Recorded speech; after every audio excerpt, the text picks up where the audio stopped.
Mother's Day to many of you here. I have two things at the top, and then I'll turn it over to our National Security Advisor.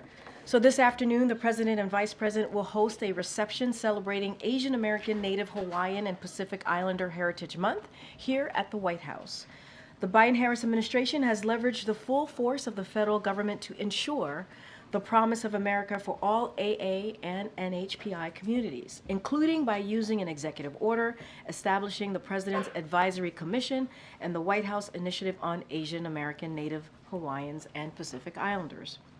The Biden-Harris administration has delivered the most equitable economic recovery on record, with nearly 15 million jobs created, including historic AA and NHPI small business growth.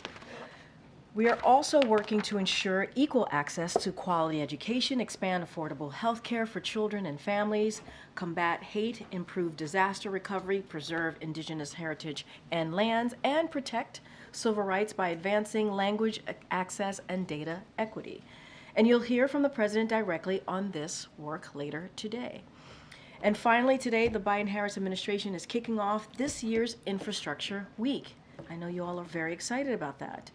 We are celebrating the historic progress of President Biden's Investing in America agenda, which continues to create good-paying jobs, boost domestic manufacturing, strengthen supply chains, and grow the economy from the middle out and bottom up. While Infrastructure Week became an empty punchline during the prior administration, President Biden is delivering an infrastructure decade that will benefit communities for generations to come. To date, our administration has announced over 56,000 infrastructure projects across the country and delivered over $450 billion from the infrastructure law. Today, we release an updated map showcasing thousands of projects that are underway, as well as new state-by-state fact sheets that spotlight investments and projects across the President's entire Investing America agenda.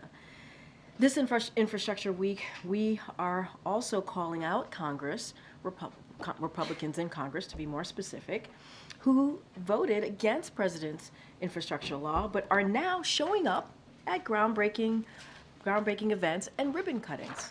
We're also calling on congressional Republicans to extend funding for Affordability Connectivity Program, which has lowered internet bills to enable more than 23 million households to access affordable, high-speed internet. Without congressional actions, millions of Americans will see their internet bills increase or lose internet access at the end of the month. With that, as you can see, our National Security Advisor, Jake Sullivan, is here to give a Middle East update. Jake? Thank you, Karine, and good afternoon, everyone. Before I take your questions, I want to step back and make some comments on the latest developments in the Middle East. There's been a lot more heat than light in the recent coverage and commentary about the war between Israel and Hamas. So I want to take a moment today to get back to basics and lay out the administration's view. Here is how we see it. 1, this is a war between the State of Israel and the terrorist group Hamas, whose mission is to annihilate Israel and kill as many Jews as they can. The war began on October 7th, when Hamas massacred 1,200 people and took more than 200 hostages. There was a ceasefire in place on October 6th. Sinwar broke it. The President has made clear the United States wants to see Hamas defeated and justice delivered to Sinwar. There can be no equivocation on that. 2, the Palestinian civilians caught in the middle of this war are in hell. The death and trauma they've endured are unimaginable.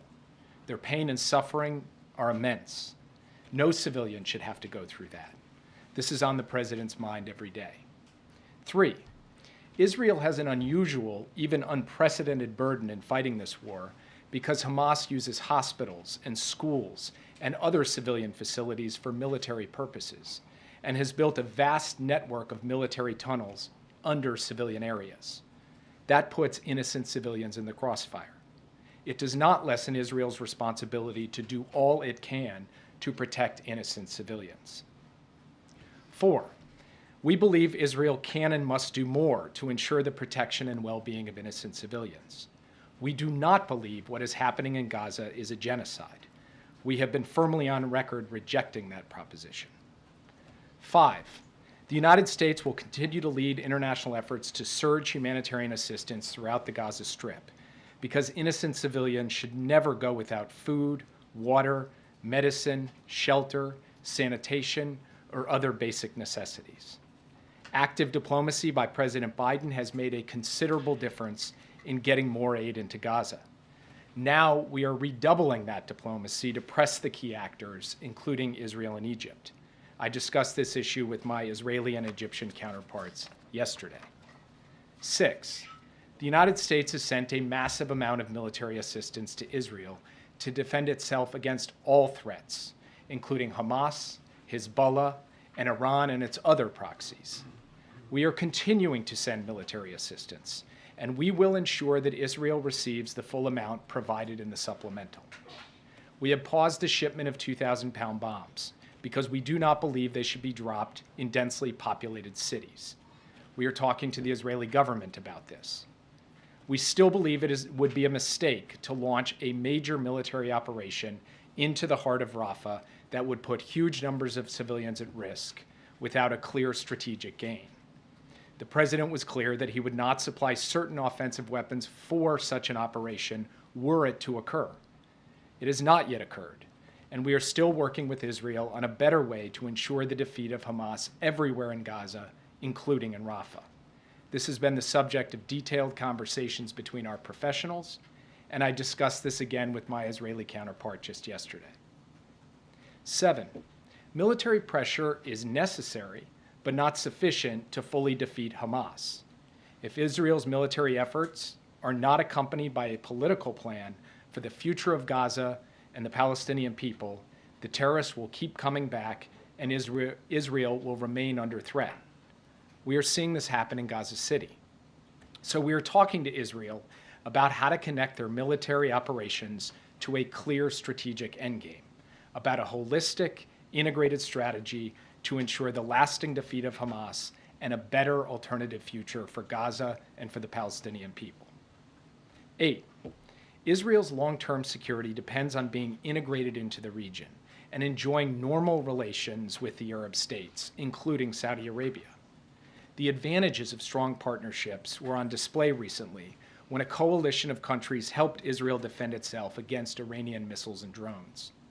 We need to consider the tactical battlefield situation in Gaza in light of the bigger strategic picture. We should not miss a historic opportunity to achieve the vision of a secure Israel, flanked by strong regional partners, presenting a powerful front to deter aggression and uphold regional stability. We are pursuing this vision every day. 9, we are urgently and relentlessly working for a ceasefire and a hostage deal, starting with the first phase and building to an enduring calm. As the president said this weekend, there could be a ceasefire tomorrow if Hamas simply released women, wounded, and elderly hostages, all innocents. Israel put a forward-leaning proposal on the table for a ceasefire and hostage deal. The world should be calling on Hamas to come back to the table and accept a deal. The hostages include Americans and citizens from around the world. The president is determined to bring them safely back to their loved ones, and I met with the families of these American hostages again just this past Friday. They know how hard the president is working on this. 10, Iran and its proxies have tried to take advantage of the war in Gaza to launch attacks on Israel. Hezbollah is attacking every day. The threat posed by Iran and its proxies to Israel, to regional stability, and to American interests is clear. We are working with Israel and other partners to protect against these threats and to prevent escalation into an all-out regional war through a calibrated combination of diplomacy, deterrence, force posture adjustments, and use of force when necessary to protect our people and to defend our interests and our allies. We will not let Iran and its proxies succeed. These are President Biden's positions. They reflect his commitment to getting an outcome in Gaza and across the broader Middle East that protects Israel's future security and paves the way for a future of dignity and security for the Palestinian people as well, rather than Israel getting mired in a counterinsurgency campaign that never ends and ultimately saps Israel's strength and vitality. And this is all consistent with President Biden's longstanding view that ultimately a two-state solution is the only way to ensure a strong, secure, Jewish, democratic state of Israel, as well as a future of dignity, security, and prosperity for the Palestinian people. One last thing. No president has stood stronger with Israel than Joe Biden. He was the first president ever to visit Israel during wartime. He is protecting Israel at the United Nations. He mobilized a coalition to directly defend Israel against an unprecedented Iranian attack. He led the bipartisan effort to pass a supplemental that ensures Israel's defense and military edge for years to come. His commitment to Israel is ironclad. Ironclad doesn't mean you never disagree. It means you work through your disagreements, as only true friends can do. That's exactly what we've done for the past 7 months, and that's what we'll keep doing. And with that, I'll be happy to take your questions. Yeah. Thank you, Jake. Just a week ago, the administration sounded optimistic on the prospect of a ceasefire and hostage deal. Now those talks appear to have stalled. Can you provide an update? Well, I have been quoting George Mitchell of late, who negotiated peace between the warring parties in Northern Ireland. And Senator Mitchell said quite famously that negotiations are 1,000 days of failure and 1 day of success. And right now, we're in the former days rather than the latter day. And this particular negotiation has had its ups and downs, its ins and outs, its twists and turns. And what I laid out in my opening comments remains the case. There could be a ceasefire tomorrow if Hamas would just go ahead and release women, wounded, and elderly. We do believe Israel has put a good proposal on the table. Hamas has put a counter-proposal on the table. The world is calling for a ceasefire. Those who are doing so should go to Hamas and say, come to the table and work until we get a deal. I can't predict when and if that will happen. I can tell you that we remain committed to pressing the diplomacy to achieve that outcome on behalf of the American hostages and all the hostages, and on behalf of getting to an enduring calm in Gaza. What exactly the next step is, we will have to see. This is a dynamic situation that involves the diplomatic element as well as the military element, including the recent operations that Israel has taken in Rafah. So we will now have to see how things unfold in the coming days. You said that it was down to language. What is it down to now?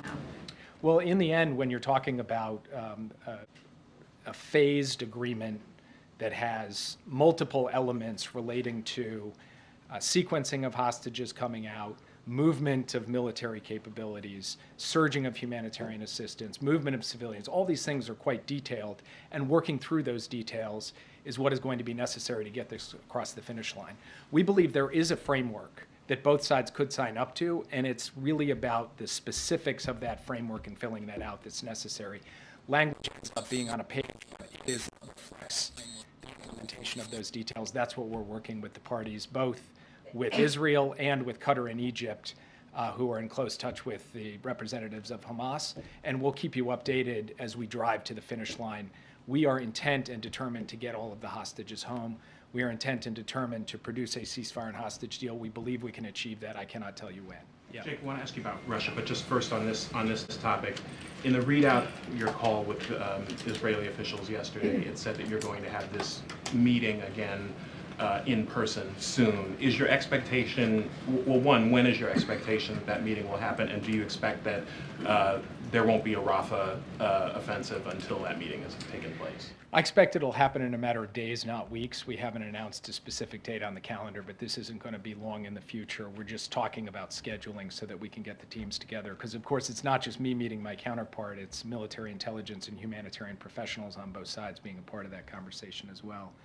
And what I expect is that we will have an opportunity to talk further about the best way to ensure Hamas defeat everywhere in Gaza, including in Rafah, in the context of that conversation.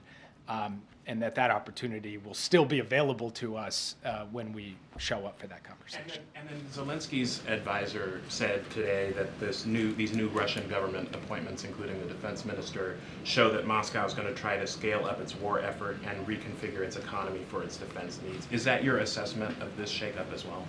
Look, it's an opaque system.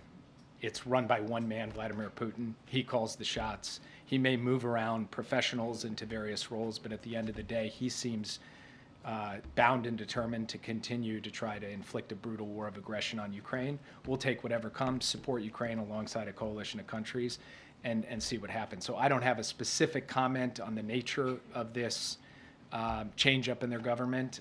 I've seen that speculation from the Ukrainians. It's not unreasonable, but I can't draw any conclusions at this point. We'll have to see what unfolds. Yeah. Thanks, Jake. Does the U.S. believe that Sinwar or other top Hamas leaders are hiding in Rafah? And if not, why do these Israeli forces continue to push further into Rafah? What reasons are they giving you?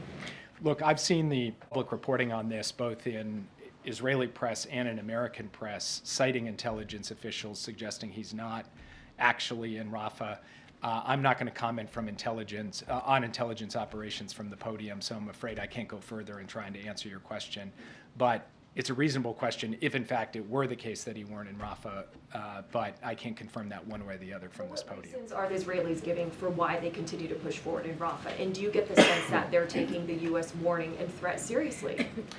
Look, I think that they have taken the sustained conversation that we have had with them about how to seek an enduring defeat for Hamas while minimizing civilian harm. I think they have been taking that seriously. We've had multiple rounds of conversations, professional to professional, president to prime minister. We will continue those conversations. We have been very clear about where we stand, and we've also been clear that we're here to actually offer constructive ideas for how to proceed with this in a way that will ultimately achieve the objective. One of the points I made at the outset that I think bears repeating is that really any military operation, a targeted operation, a larger operation on the ground or in the air, has got to be connected to a strategic endgame that also answers the question, what comes next?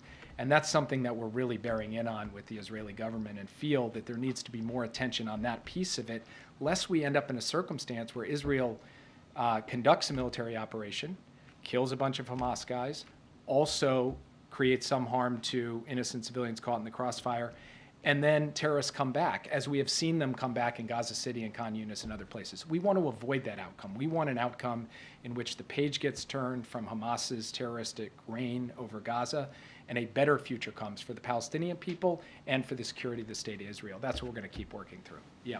Thanks, Jay. I know you don't previously haven't wanted to talk about drawing red lines, but Israel is continuing to strike Rafah, and they're continuing to order the evacuation of large numbers of civilians. So how will you assess when it has crossed over into a full-scale offensive from the current operations that are happening now? We're watching this very closely, as you are. We're consulting closely with the Israelis. We're collecting our own assessment of what's happening on the ground. The Israeli Defense Forces have indicated to us that the operations they are currently pursuing are targeted. They are not the kind of massive military operation that we have talked about.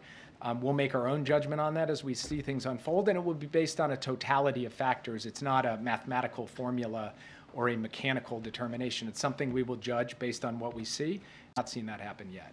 Yes, April. Jake, you've said some of the most strongest words yet about the Palestinians, protecting them, protecting the innocent civilians, as well as assuring their security and aid. What has your department, the National Security Council, as well as Steve Benjamin, said to Morehouse in the lead up to the president's speech, trying to quell the concerns about protests during his commencement address this weekend? I have not spoken with the folks at Morehouse, and I'd have to defer to Steve to relay to you what he said to them in their conversations. We're, of course, focused on the policy as it relates to the ongoing war and the situation in the Middle East. I have not been engaged in or involved in the preparations for the president's commencement address. It's important to get out right now, as there are people who are walking out on college commencement addresses, as people are turning their backs, wearing scarves that represent Palestinians. Is this message important to get out for these upcoming commencement addresses that the president is delivering? The president called Prime Minister Netanyahu at the beginning of April, more than a month ago, to register his very strong concern about the need to get more humanitarian assistance in, and he put out a strong public statement at that time. So the premise of your question, that I'm now coming to speak about the issue of surging humanitarian assistance or protecting civilians, is not a premise I'm afraid I can accept. The president's been very strong on this. Secretary Blinken has been strong on it, and not just in what they say, but in the work that we are doing with Israel, with Egypt, with the United Nations, and frankly, through our own activities, including airdrops and the work to get this pier in place to begin to surge humanitarian assistance in by sea. And when it comes to the issue of civilian harm and the question of trying to do everything possible to reduce the amount of civilian harm on the Strip, this is something the President has spoken to quite actively over a sustained period of time as well, and is directly engaged with the Israelis on too. There are people who are protesting the president's appearance at Morehouse because of the Palestinian issue. What do you say to those people directly? I would say, please read the remarks that I just gave to this room today, because I think it tries to lay out. It's not a flip. I'm not being flip. I'm telling you, April, straight up. What I've just laid down here today encapsulates the president's position on something that is both simple and complex. It is simple because Hamas is an evil terrorist organization that needs to be defeated, period. It is complex because doing that in the context of what is happening in the Gaza Strip is a complex military operation, and frankly, the regional situation makes it even more complex. And people of good faith have very strong views on this issue. And we will engage with people across the, across the board of folks who have come to this with their own perspective, their own worldview, and all we can do is tell them, how do we see it? Where do we stand? And what I've tried to lay out for you, step by step, is where we stand on a set of issues that raise questions of policy, of course, but are also deeply human. They're deeply human for the hostage families. They're deeply human for those who lost their lives in a massacre on October 7th and whose loved one lost their lives. It's deeply human for innocent people who are caught in the crossfire and are struggling to get access to basic necessities.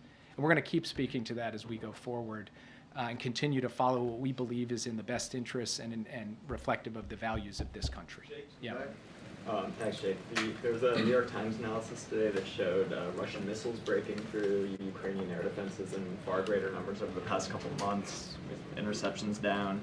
At the same time, there's this apparently, Russian forces gathering and surging on this new front in the north. Is any of this the result of delays in getting arms to the Ukrainians, or what accounts for this turn? So part of it is the fact that Russia has continued to push the envelope in terms of just the brutality and intensity of its campaign. It has sought more targets across a wider range of Ukraine, most of them civilian, frankly, trying to destroy the Ukrainian electricity grid with an even greater determination this year than they had last year. Part of it is about the need for us, the United States and our coalition of countries, to surge yet more air defense in so that Ukraine has it. And yes, part of it is about a 6-month delay in being able to get assistance to Ukraine that has put Ukraine in a hole, and we've made no bones about that from this podium. So we have started moving air defense to them. We intend to move more, and by we, I don't just mean the U.S., I mean our whole coalition with the President, Secretary Austin, myself, working day in, day out to coordinate those deliveries and to put Ukraine in a position where it is better able to defend against what Russia is throwing at them, and what they are throwing at them is quite considerable. Yeah. Follow up on that. Can you quantify how quickly are the new packages of military assistance arriving on the battlefield in Ukraine, and if the U.S. is confident that they'll arrive in time for the Ukrainians to be able to fend off advances in Kharkiv and other regions? The same day that the law took effect, now 2-3 weeks ago, the president signed out $1 billion package. Some of that equipment is already on the battlefield. On Friday, he signed out another package. Some of that equipment will get onto the battlefield this week. Now, some of it has a longer lead time in terms of our ability to ship it, organize it, and get it in. So I don't want to suggest that all $1 billion worth of equipment is on the battlefield. But what you will see is a steady flow week by week. It's not like we've got to wait well out into the future before stuff starts getting delivered. And we are going to have another, what we call PDA, Presidential Drawdown Authority package, just in the coming days, because we're trying to really accelerate the tempo of the deliveries, recognizing, as I said before, the delay put Ukraine in a hole, and we're trying to help them dig out of that hole as rapidly as possible. PDAs every week now, or even faster? How we do the drawdown is a little bit less of the central issue than what the size of it is and what the sequence of actual deliveries are. So I'm not going to suggest that there'll be a drawdown every week. What I am going to suggest is that the level of intensity being exhibited right now in terms of moving stuff is at a 10 out of 10.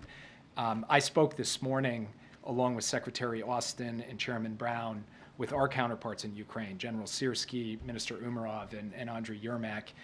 We spoke for 90 minutes. It was a detailed conversation about the situation on the front, about the capabilities that they are most in need of, and a real triage effort to say, get us this stuff this fast so that we can be in a position to effectively defend against the Russian onslaught.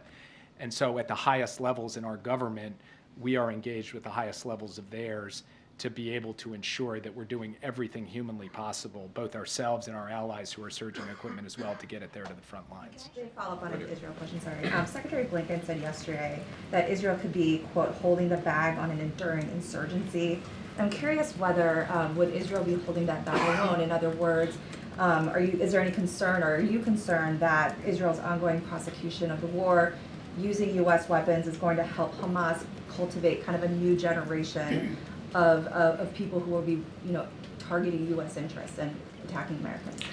Look, we have painful experience in counterinsurgency campaigns fighting terrorists in urban environments and populated areas, and we know that it is not as simple as executing a military operation and calling it a day. As I said in my opening comments, military operation has to be connected to a political plan for the day after, so that there is a clear alternative, and there's governance, and there's security, and all of the steps you need to take to finally and fully defeat a hardened, entrenched terrorist foe. And yes, one of the risks of engaging in any kind of counterinsurgency campaign is the ability of the terrorist group to attract more recruits and more followers as time goes on. This is something we have talked to the Israelis about.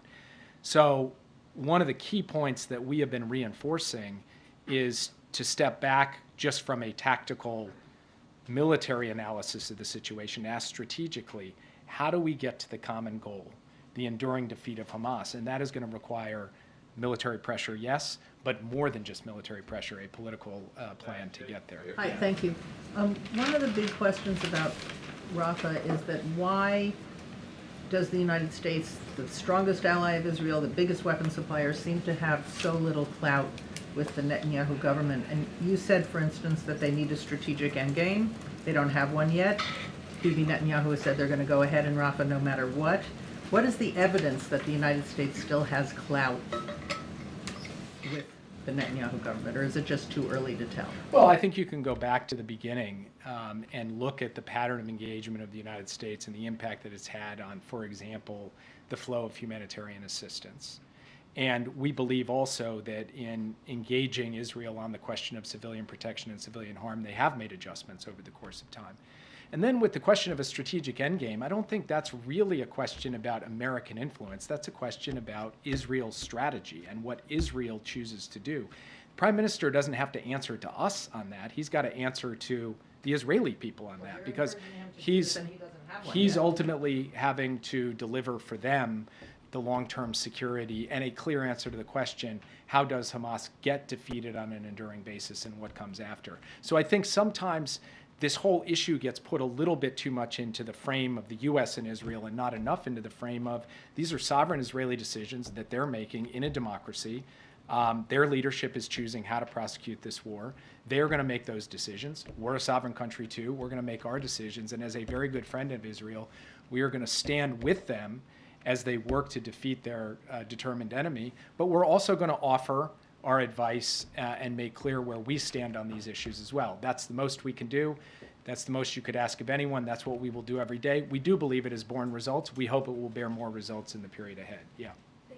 Another question on Secretary Blinken's comments yesterday. He said that even if Israel goes further into Rafah, that there will still be thousands of Hamas soldiers left.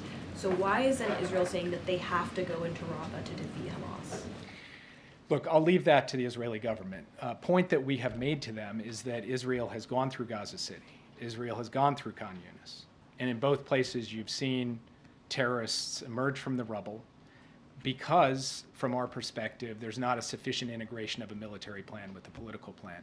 We have concerns about that. We've raised those concerns, not with rancor, but because we want to see a successful outcome to this war. We want to see Hamas defeated. We want to see its leaders, justice delivered to its leaders, starting with Sinwar. So we'll continue to talk to them about this, but really that question, which is a good question, is a question best posed to the Israelis who are formulating the military plans that they are unfolding. On China tariffs, what is the president's goal with his review of those tariffs, and do you expect any retaliation from China if tariffs are in fact raised? So I will not get ahead of the president on this. I've seen obviously all of the reporting on it. It's no secret that the president, this entire administration, has been concerned about unfair practices by the PRC that harm American workers and businesses, the issue of overcapacity, the ways in which China has put in place a series of non-market distorting practices in strategic sectors. And he has said consistently, I'm going to stand up and push back against that. And so that's the frame that he approaches this with. And then I'm going to leave the specifics to be announced in due course, I would say in short order. Yeah. Jake, you cited the humanitarian aid as a way to influence Israel and a clout of the U.S. But this, even the aid coming to Gaza, has been curtailed now. It's been blocked. So barely any aid coming in. And also the repeated attack by settlers and extremists in the West Bank of allowing the aid in. So how can you make sure that actually the U.S. has that clout that you're mentioning? And second, if you allow me, many Arab states said that, including your allies, said they're not going to take part in the day after plan in Gaza in any shape or form, whether it's a force or it's administration. Netanyahu said too that he doesn't want the PA to take part or a two-state solution. So what's your vision when it comes to the day after? How can you push the Israelis to materialize this into some kind of plan of action? So on the first question, in the past few days since Israel took the Rafah crossing, we have seen difficulty getting aid through either Rafah or Kerem Shalom, and this is a matter of great concern to us. This is something we're working not just with the Israeli government, but the Egyptian government and the United Nations, because it will take all three of them working together to make this happen. In the meantime, Israel has opened yet another crossing in the north beyond Erez, a crossing called Zakim, and has moved flour through that crossing. We have managed to get some fuel in down through the south despite all of the other difficulties. This is an urgent and critical situation. We have got to get those crossings open to get more aid in. That has been an issue of the past 3 days since these military operations, and it's something we are working through with all the relevant parties. It is a total outrage that there are people who are attacking and looting these convoys coming from Jordan going to Gaza to deliver humanitarian assistance. We are looking at the tools that we have to respond to this, and we are also raising our concerns at the highest level of the Israeli government, and it's something that we make no bones about. This is completely and utterly unacceptable behavior. On the day after, we are in fact having constructive conversations with Arab states about it. But what they do want to see is a political horizon. They want an answer to what does the long-term future look like for the Palestinian people.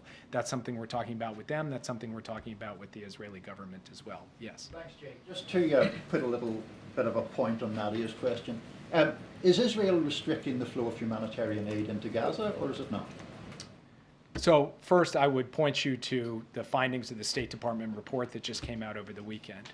We believe that there were periods over the last few weeks where there were restrictions that had to be worked through, but at the time we put that report forward, we felt that there was sufficient work being done by the Israeli government with respect to the facilitation of humanitarian aid that we did not make a judgment that anything had to be done in terms of U.S. assistance. That continues to be our position today. In plain language, they're restricting it, but it's okay in the way that they're restricting it. Those are your words. They are certainly not my words. I'm not sure if that's how you ask questions, but yeah, go ahead. Jay, good afternoon. As we sit here 7 months into this war in Gaza, how confident are you as you stand there that the hostages, the remaining hostages, will come home, A, and B, how many of them do you believe are actually still alive? I cannot give you a clear number of how many are still alive because we do not have total fidelity on that, unfortunately. And it's something that we watch every single day. We know there are deceased hostages, and we know there are living hostages. And we know that with each passing day, the risk to those hostages also goes up, which only redoubles our commitment to try to get to a ceasefire and hostage deal as rapidly as possible. But unfortunately, I'm not in a position to give you fidelity on those numbers because nobody entirely has it. We have our analysis, our assessments. Some of that is driven by intelligence, so I have to be cautious in sharing them. But to look you in the eye and say, we know exactly how many are alive, nobody can do that for you. And how would you describe the relationship right now, between President Biden and Benjamin Netanyahu? I would describe the relationship as how it's been for the duration of the time that they've known each other. It is straightforward, it is direct, it is a relationship where the two of them can each share their views and perspectives, and that is how it's going to continue as we go forward. And I'll take one more. Thank you, Jake. Quick Ukraine follow-up before I hit the Mideast. Ukraine's government is desperately asking for anti-aircraft assets, including Patriot batteries. What's the plan? How are you going to get those to them? Through which allies? Or any details? So one of the things I do every single day is talk to at least one ally, if not multiple, about getting more Patriot batteries into Ukraine. I think we recently had some good news from an ally about getting one in. We're working on more. That's just something that we're going to continue to try to procure. And beyond Patriots, we're looking for other systems as well, because we believe that there are a number of allies who have capabilities they could share and ways in which the United States could help them with their air defense needs as a backfill. That is an ongoing conversation. It is a matter of utmost priority. You're looking at like one or two at a time, not dozens, not a bigger number. I mean, dozens of Patriot batteries I don't think is the right order of magnitude for what we're trying to get in there. And then on the Mideast, how do you... the back of the room. All right, I'll take you last. Yeah. Fine. Awesome, thank you. We're a package deal. Egypt has said that they will support South Africa's case at the ICJ against Israel for genocide. How is that affecting the negotiations right now, the situation in general, and what is Washington's message to Cairo about this decision on their part? I can't say that it's helpful to the discussions between Egypt and Israel to try to sort out the humanitarian assistance and access issues, but I do know that Egypt, Israel, the United States, the United Nations, we are all trying to work together to figure out a way forward. So last question. Thank you. You said at the start of this that you don't believe what's happening in Gaza is genocide. What criterion are you using? We're using the internationally accepted term for genocide, which includes a focus on intent. And it's not just me standing here at this podium. In the context of this International Court of Justice case at The Hague, the United States actually made a presentation backed up by legal analysis, which I would invite you to read because it lays out all of those criteria. Francesca Albanese, the Special UN Rapporteur on Human Rights in Palestine, presented one in March. She presented it in Geneva. The three criterion she used, citing international law, 3 acts: Israel's intent to destroy a national, ethnic, racial, or religious group, serious bodily or mental harm to a group, inflicting on a group conditions of life calculated to bring physical destruction in whole or in part within imposing measures intended to prevent birth within a group, process of erasure of the native Palestinians. So those 3 things are happening. How can you say genocide's not being committed? As I just told you, I think the best way for me to answer that question is actually to ask you to look at the laydown that we gave, which... Are you saying this isn't happening? I'm sorry, I thought you asked me how I can say it. I'm saying I'd like you to look at the United States' I just did. I'm asking, are you saying this isn't happening? Do you mind if I finish answering your question before you interrupt? Are you saying that she's a liar?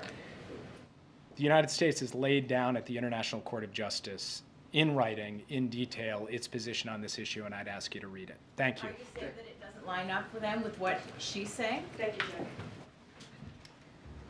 Thank you, Jake.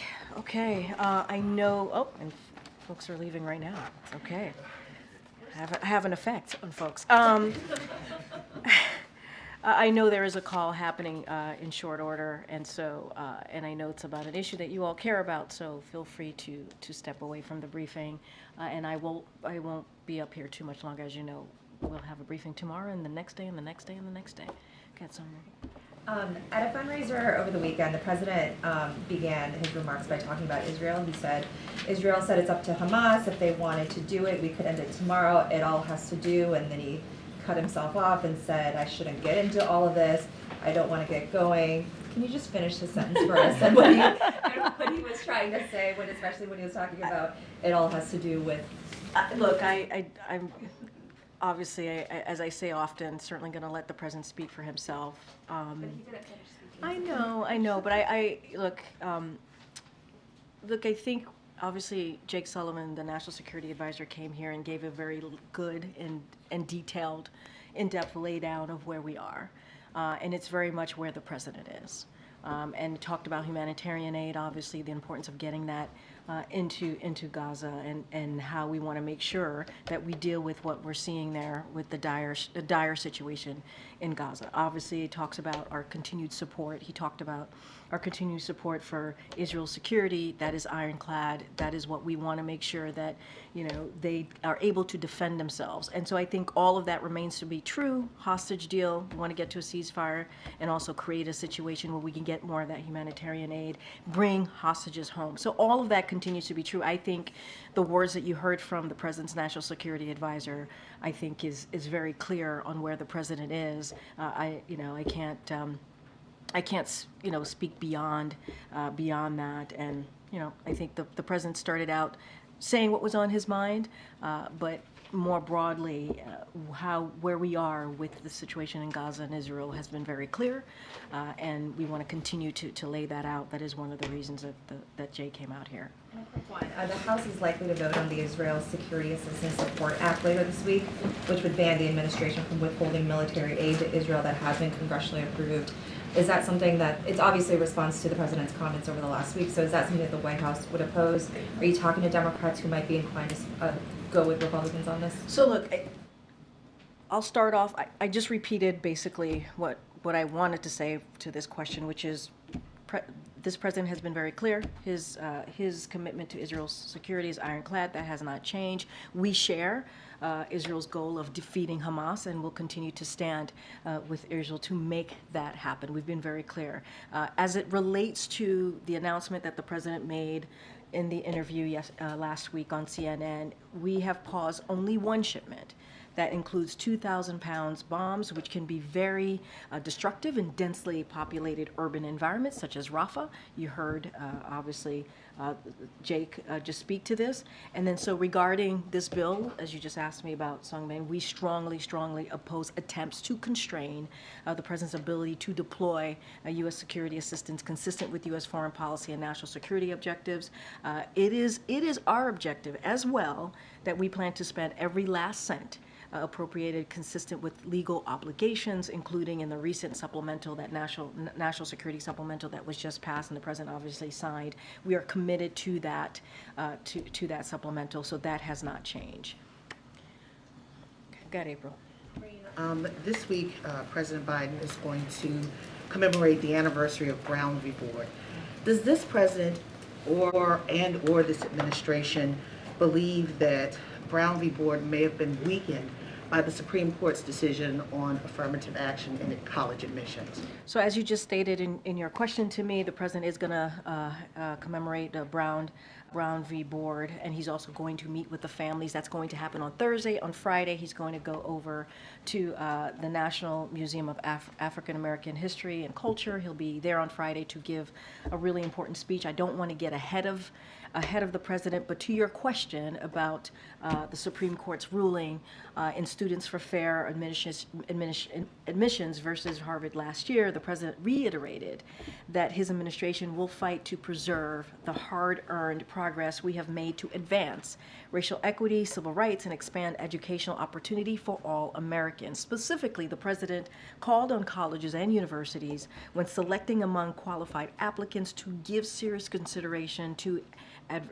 adversities students have overcome, including the financial means of a student or their family where a student grew up and went to high school, and personal experience of hardship and discrimination, including racial discrimination that a student may have faced.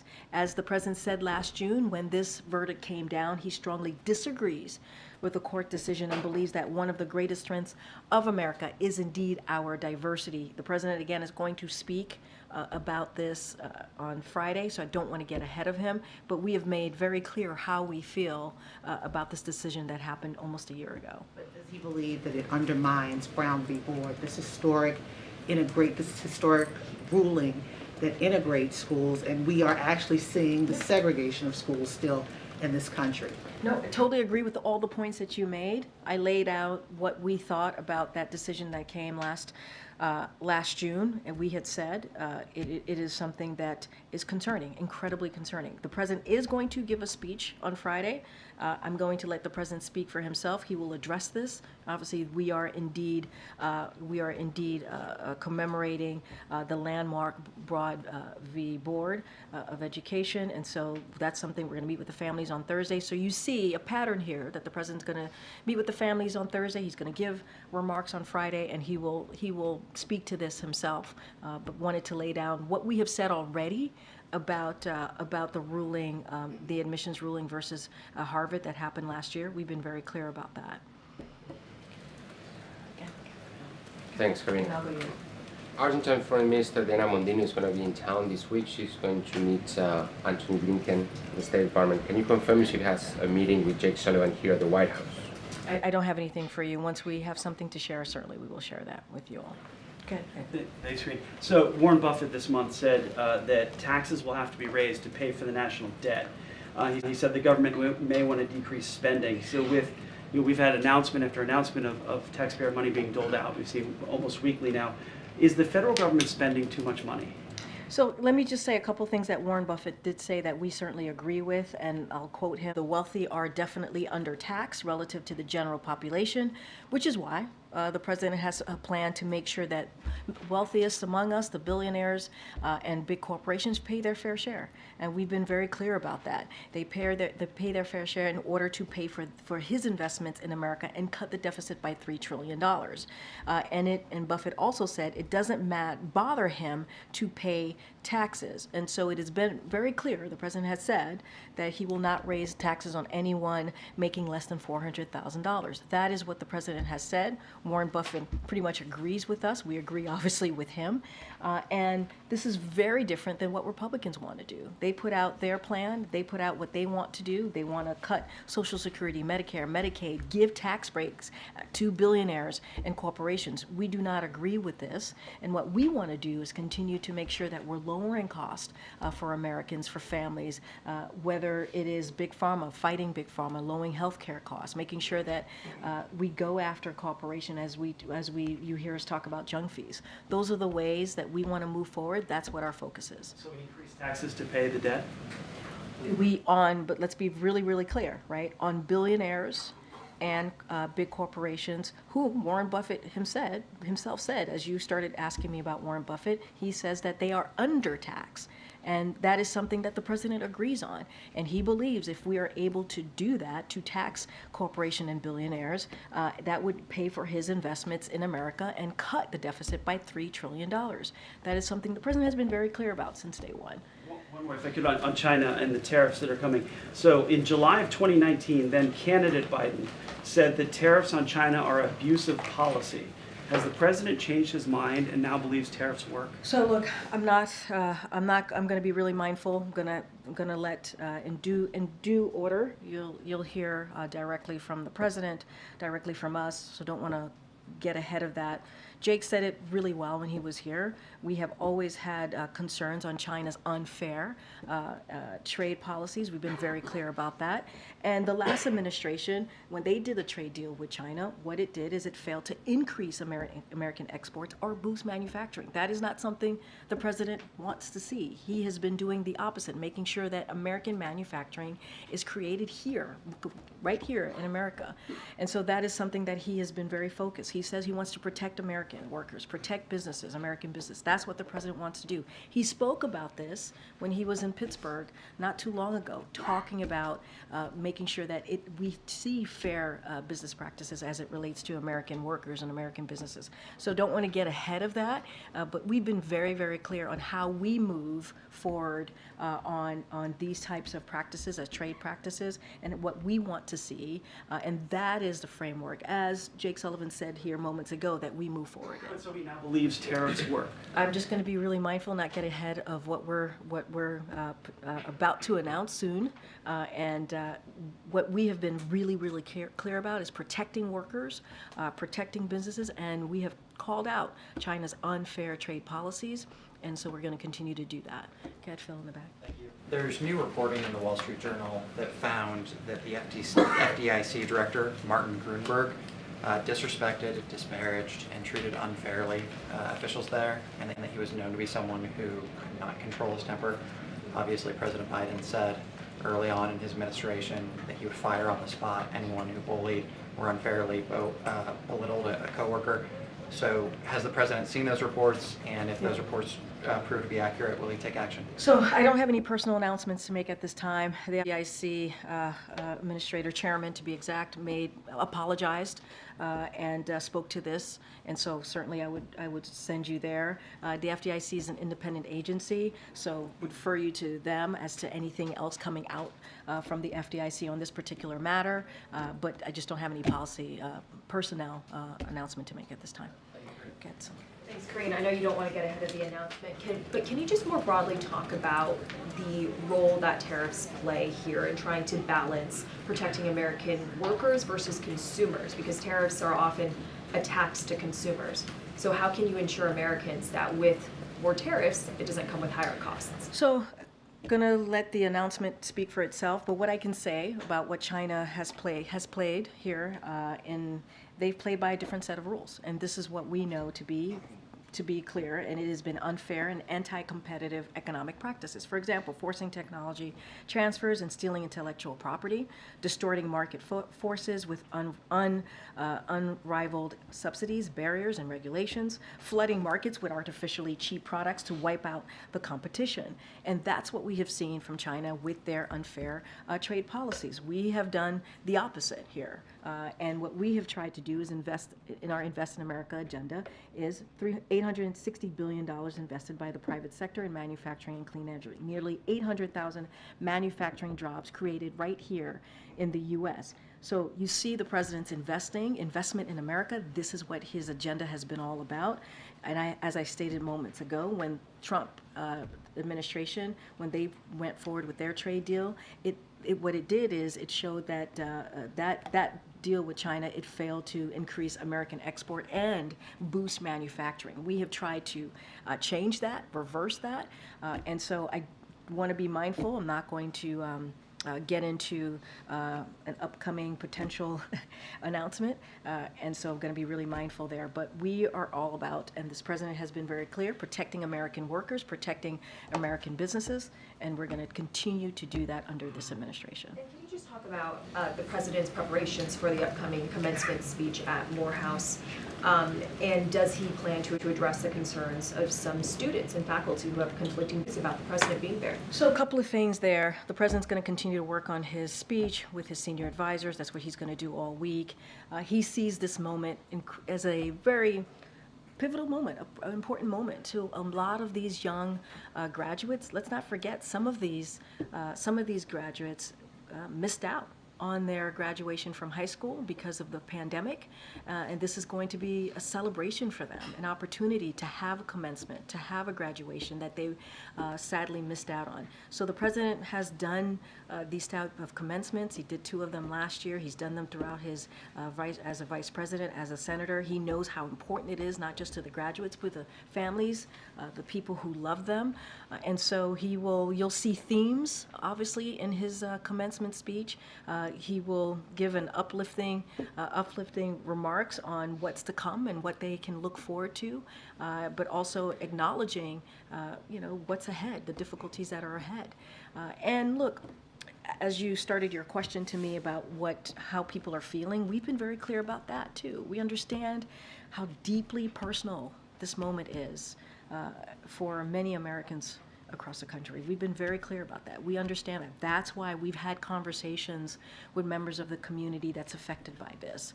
We've had conversation with the Muslim Americans, Palestinian Americans, Arab Americans. The president has, White House officials here have. They've traveled to states across the country to have those very important conversations, and will continue to do that. But also, this moment, the commencement speech, is such a celebratory moment, and we believe it's important. It's important in this instant. Morehouse is going to hear directly from the President of the United States, and I think that's a memorable moment as well. Great. Good. correct. Thanks, Karine. Where do deliberations stand on this potential White House plan to allow a certain number of Palestinian refugees into the U.S.? So I don't have any updates for you. I know I've been asked this question multiple times about conversations happening here. Don't have anything to share. What I will say is, and I've said this many times before, in the beginning of what happened occurred on October 7th, we put in a plan. There were about 1,800 Palestinian Americans that were in Gaza, and we did everything that we can to get them out if they choose to, if that's something that they wanted to do, and certainly we were able to do that. As it relates to a refugee program or anything in that nature, I don't have any announcement to make, and I'll just leave it there because I want to be really mindful about that, about getting ahead of that. Does the fact that a lot of Democratic senators were sort of lukewarm on the idea make it less likely that something like that will happen? I wouldn't say that. I wouldn't say that, confirm that either way. What I will say is we don't have any announcement to make at this time, and so obviously we're going to look at everything. So the U.S. has withheld bomb shipments to Israel, and on Friday the State Department sent a report to Congress. So did the report further support the administration's stance, or are they having second thoughts about it?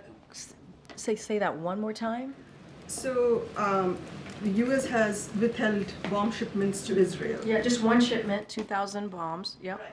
And so we had 2,000-pound bombs. Right. Yep. So and that is connected to what we have said, and we have made very clear about our public and made this publicly and privately, our concerns about a major military operations into Rafah. And so we have been very clear about that because of the more than 1.4 million Palestinians who are there, they are seeking refuge. And so we've been very clear about that. So we have paused one shipment, and that's what the president spoke to last week. That's what Jake spoke to just moments ago. Right, so the report, does it sort of further strengthen what the president is doing, or is it giving him pause? What did you think of the report that the State Department sent to the Congress? I mean, I think Jake spoke to that, and he talked about the findings of the report, how it wouldn't change our policies. That's number one, and this is an ongoing, transparent process. I don't have anything else to add beyond that. Look, when you think about the pause on these 2,000-pound bombs, the reason why we paused it is because we want to be mindful, right? We understand that there is in Rafah, there are dense areas that have Palestinians who are seeking refuge. And we want to make sure those civilian lives, those innocent civilian lives, are protected. That's why we've made very clear about our concerns about a major military operations there. That is the reason, that is the focus, understanding that fact, and that is a fact. And so we're going to continue to have those conversations. You heard Jake talk about in upcoming days having an in-person conversation with his counterparts, continuing these group meetings that they've been having that NSC's been having with the IDF, the Israeli government, and so that's going to continue. We're going to continue to be really clear about our concerns, as we've been publicly, as also privately. And so those conversations continue, and that's why the president has been very clear. There are 1.4 million civilians, innocent civilians, that are in Rafah right now. And we want to be really careful and mindful. We want to see a plan that speaks to how is Israel going to make sure that those lives are protected. It is a pause of one shipment, and that shipment is related to what we believe it could be potentially, an issue here in Rafah, being very, very clear about that. Okay, good. Thanks, Karine. Some recent polls, and I know you've said the president doesn't govern looking at polls, but some have shown his popularity eroding amongst young people and also non-whites, and it's not only related to Israel. Is he aware of that? Is he going to try to refocus his messaging or tweak it to speak directly to those groups that have felt left behind? So look, and I look, going to be mindful about the upcoming election. I'm not going to comment about the 2024 election or how these polls will affect the 2024 election. Going to be super mindful. But more broadly, we believe that young Americans support the president's agenda more broadly, right? In an overwhelming way. And the president has stood with young Americans on many of the issues that they care about, because you said beyond what's happening in the Middle East. And so when it comes to climate change, right, that's something that he's been very clear about and has been the most progressive president on that particular issue. And he's going to continue to do that. We understand as well that while the economy is turning around, and you've heard me talk at the top about the 15 million jobs created and what we've been able to do to turn around the economy, we understand that prices are too high, and young people in particular are feeling that. And so we're going to continue to work on those issues. We're going to continue to do everything that we can to lower cost.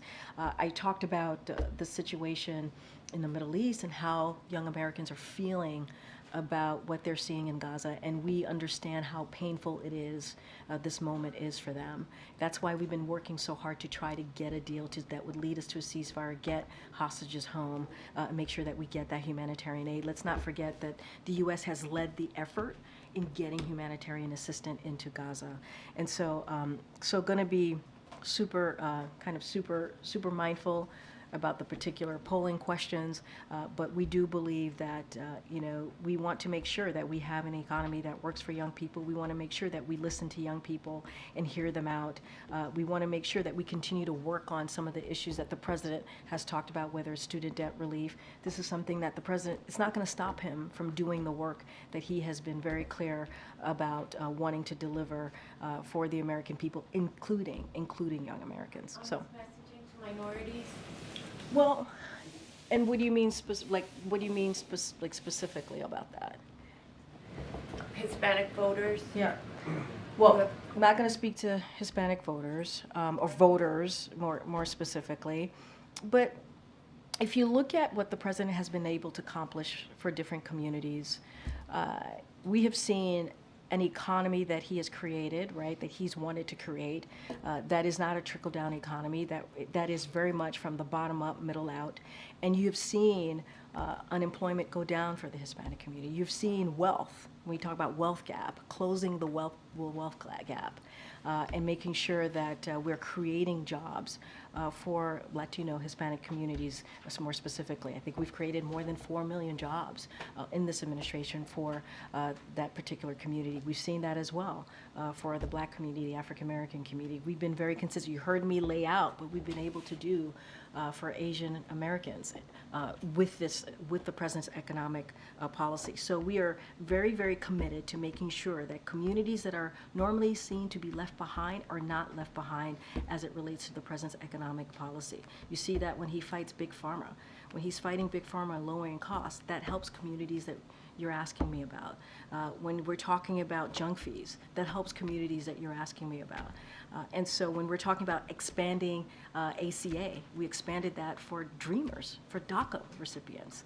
That's because, and you heard this president say this last week, because he understands that DACA recipients, many of them are part of our military, right? They're part of what makes this country great. And so those are actions that the president's going to continue to take and continue to have those conversations and certainly message that. I have to go. Thanks, everybody. I'll see you tomorrow. I'll be back tomorrow, guys. Thanks, everyone.